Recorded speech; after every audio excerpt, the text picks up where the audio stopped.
నమస్తే. స్మితా సబర్వాల్ ఒక ఐఏఎస్ అధికారిని చేసిన మాటలు వివాదాస్పదం అవుతున్నాయి. ఒక మానసిక రోగిగా ఆమె మాట్లాడినట్టు కనిపిస్తుందని మహిళా సంఘాలు, ప్రజా సంఘాలు, ముఖ్యంగా దివ్యాంగులు ఆమె చేసిన వ్యాఖ్యలని తీవ్ర స్థాయిలో ఖండిస్తున్నారు. ఈ క్షణానికి కూడా ఆమె ఇంకా రీట్వీట్లు చేస్తున్నారు. ఆమె నేను చాలా బాగా మాట్లాడినని తన వాదనని సమర్థించుకునే ప్రయత్నం చేస్తున్నారు. సో హూ ఈ స్మితా సబర్వాల్ అన్నది మన అందరికీ తెలిసిన విషయం. ఆ గురించి మనం కొత్తగా ఇంట్రో ఇవ్వాల్సిన అక్కర కూడా లేదు. సో ఈ అంశం మీద మనం మాట్లాడదాం. నా ముందు POW నాయకురాలు సంధ్య గారు ఉన్నారు, అండ్ మిగతా మహిళా జేఏసీ నాయకురాలు కూడా మన ముందు కనిపిస్తున్నారు. సంధ్య గారు నమస్కారం. సో మీకు ఎట్లా అనిపించింది ఆ ట్వీట్ చూసిన వెంటనే? స్మితా సబర్వాల్ అంటే ఒక మహిళా ఐఏఎస్ అధికారి అంత చులకన భావంతో, అంత అహంకార ధోరణితో కామెంట్ చేయడం, ట్వీట్ చేయడం అనేది పూర్తిగా ఖండించదగింది. మేము అసలు ఆశ్చర్యపోయాం, ఈమెంటి ఇంత బుర్ర తక్కువగా ఇట్లాంటి స్టేట్మెంట్ ఇచ్చిందని. ఎందుకంటే ఆమె ఒకప్పుడు మహిళల భద్రత, మహిళల డిగ్నిటీ, మహిళల చుట్టూ దుస్తుల రాజకీయాలు చేయడం, అంటే మహిళల మీద దాడులు జరిగినప్పుడు ఎందుకు ఈ డ్రెస్ పాలిటిక్స్ చేస్తారని మాట్లాడిన వ్యక్తి. అట్లా మాట్లాడినప్పుడు ఆమె చాలా ట్రోలింగ్కి గురైతే, లేదా ఇతరత్ర కూడా ఆమెకి రాష్ట్ర ప్రభుత్వం ప్రయారిటీ ఇచ్చినప్పుడు కూడా చాలామంది అసహనంతో కామెంట్లు చేశారు. అప్పుడంతా కూడా మేము ఆమె వైపు నిలబడ్డాం. అంటే ఒక మహిళల పట్ల జరిగే జెండర్ డిస్క్రిమినేషన్ అర్థం చేసుకున్న వ్యక్తి అంతకన్నా ఎక్కువ డిస్క్రిమినేట్ అవుతున్నటువంటి వాళ్ళు. ఎందుకంటే రాజ్యాంగం ఏం చెప్పింది? ఎవరిని పుట్టుక కారణంగా డిస్క్రిమినేట్ చేయదు, పుట్టుక కారణంగా. అందులో డిఫరెంట్లీ ఏబుల్డ్ కూడా ఉంటారు. సరే, అంబేద్కర్ గారు రాజ్యాంగం రాసినప్పుడు ఎవరు వివక్ష గురి అవ్వద్దు అన్నప్పుడు, కుల మత జాతి లింగ అన్నప్పుడు ఈ డిజేబుల్డ్, డిఫరెంట్లీ ఏబుల్డ్ అనే పదం ఆ రోజుకి చేరుకోలేదు, కానీ తర్వాత అమెండ్ అయింది. కాబట్టి రాజ్యాంగాన్ని గౌరవించవలసిన బాధ్యత ప్రతి పౌరుడికి ఉన్నట్టే ఆమెకు కూడా ఉంటుంది, ఆమెకు ఎక్కువ ఉంటుంది ఆమె ఐఏఎస్ అధికారి. కానీ ఆమె అది మరిచిపోయి తను ఒక జెండర్ డిస్క్రిమినేషన్ గురించి లేవనెత్తినప్పుడు అందరు అభినందించాం. కానీ ఇవాళ ఆమె ఇంకా భయంకరమైన డిస్క్రిమినేషన్తో ఆ భావనకి గురై మాట్లాడింది. అది పూర్తిగా వెనక్కి తీసుకోవాల్సినటువంటి విషయం, అది ఖండించదగిందే కాదు. అదే నేను అంటున్నా, కనీసం స్పృహ లేకుండా కొంతమంది మాట్లాడతారు. ఇప్పుడు మేము మాట్లాడేటప్పుడు చాలామంది చండాలంగా అనే పదం వాడతారు, అది అలవాటుగా.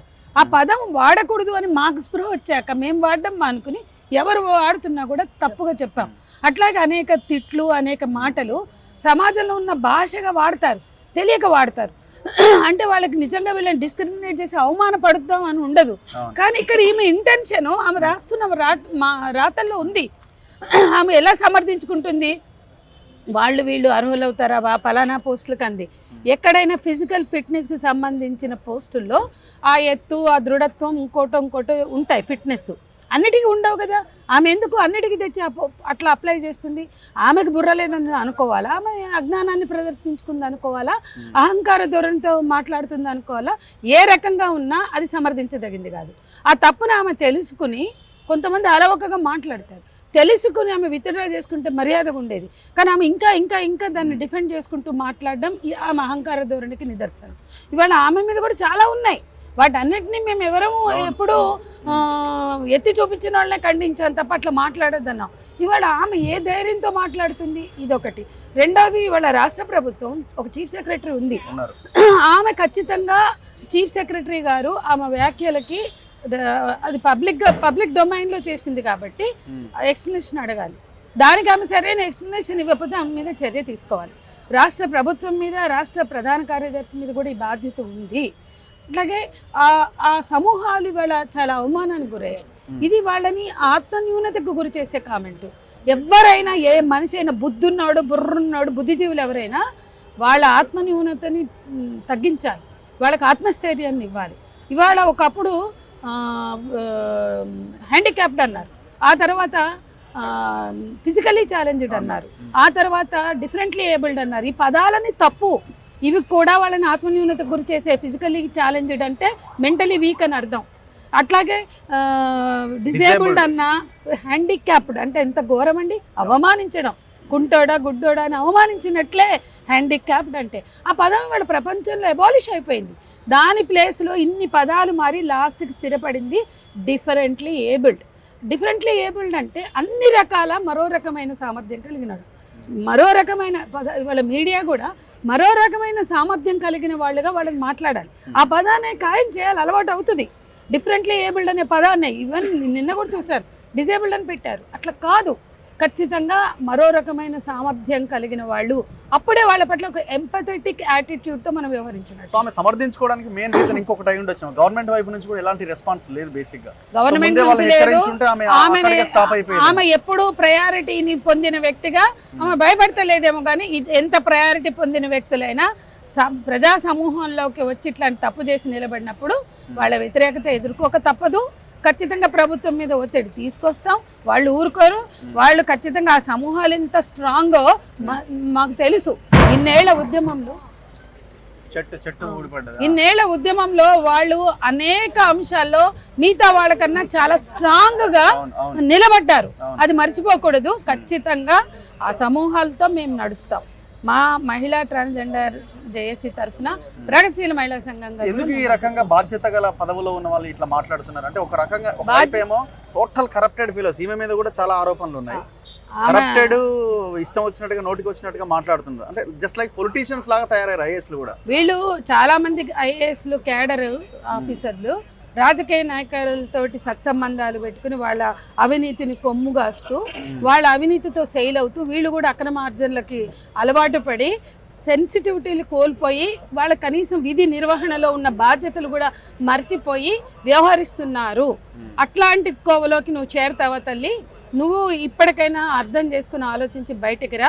కనీసం ఉమెన్ ఆఫీసర్స్ కేపబుల్ అనేటువంటి దాంట్లో నువ్వు ఉన్నావు. అందులోంచి బయటకు వచ్చి నీ అక్రమ సంపాదనలు, నీ అహంకార ధోరణులు ఇవన్నీ కూడా ఇవాళ చర్చకు వస్తున్నాయి. ఇప్పటికైనా ఆలోచించి బిహేవ్ చేయాలి. గతంలో అవుట్లుక్ మ్యాగజైన్ లో వచ్చినవన్నీ ఇప్పుడు మళ్ళీ జనాలు బయటికి తీసుకొస్తున్నారు. ఆనాడు దాన్ని మీరు ఖండించినారు. బయట ఉన్న వాళ్ళకు కూడా ఈజీ అయిపోద్ది కదా, నువ్వు గతంలో ఏం చేస్తావని అడగడానికి. ఇప్పుడు తోటి జెండర్ ఇష్యూస్ ఎదుర్కొనే వాళ్ళు కూడా ఇటువంటి వాళ్ళ ప్రవర్తనకి బాధపడతారు. కాబట్టి ఒక ఎంపథెటిక్ యాటిట్యూడ్ లేకుండా ఇతర సమూహాల కోపానికి ధర్మాగ్రహానికి గురవుతున్నావు అంటే ఆమె పట్ల కన్సర్న్ అనేది పోతుంది. అది ఆమెకి నష్టం.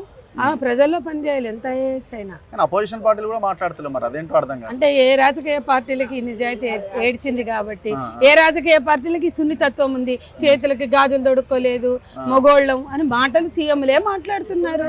ఎవరికి ఉందండి నాకు చెప్పండి? మగాడివైతే అంటారు చేతులకి గాజులు.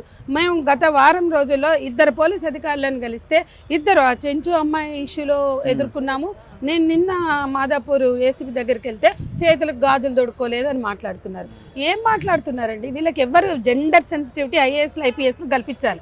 ముందు వాళ్ళకి ఏడిస్తే, వాళ్ళకి కల్పిస్తే సమాజంలో మిగతా వాళ్ళకి కూడా అర్థమవుతుంది. Thank you madam. ఒకసారి మైక్ మేడం మీరు మాట్లాడండి మేడం. ఒకసారి మైక్ ఇవ్వండి. మీరు ఇక్కడ ఇటు వెళ్ళండి మేడం. వస్తున్నారు. నేను ఒకటే మాట చెప్తాను. మేడం చెప్పండి, మీకు ఎట్లా అనిపించింది? లే అంటే ఇది చాలా జెండర్ ఇన్సెన్సిటివిటీతో ఐఏఎస్లు ఐపీఎస్ ఉన్నారనే దానికి ఒక తర్కాణం ఇది. ఆవిడ ఏమనుకుంటుందో తన గురించి నాకు అర్థం కాలేదు. ఆ ట్వీట్స్ అవి రాయడం అంటే మొత్తం దేశంలో ఉన్న స్పెషల్లీ ఏబుల్డ్ అంటారు, నేను డిఫరెంట్లీ ఏబుల్డ్ అని కూడా అనను. వాళ్ళకి స్పెషల్ ఎబిలిటీస్ ఉన్నాయి, అది మనం గుర్తించాలి. నువ్వు ఐఏఎస్ పనికిరావు, ఐపీఎస్ పనికిరావు అని చెప్పడానికి ఆమెకేం హక్కు లేదు. ఆమె కూడా హక్కు లేదు. ఇప్పుడు ఆమె రేపొద్దున కాలో చేయి ఇరిగిందండి, పోతుందా? రిజైన్ చేస్తుంది ఐఏఎస్ ఐపీఎస్.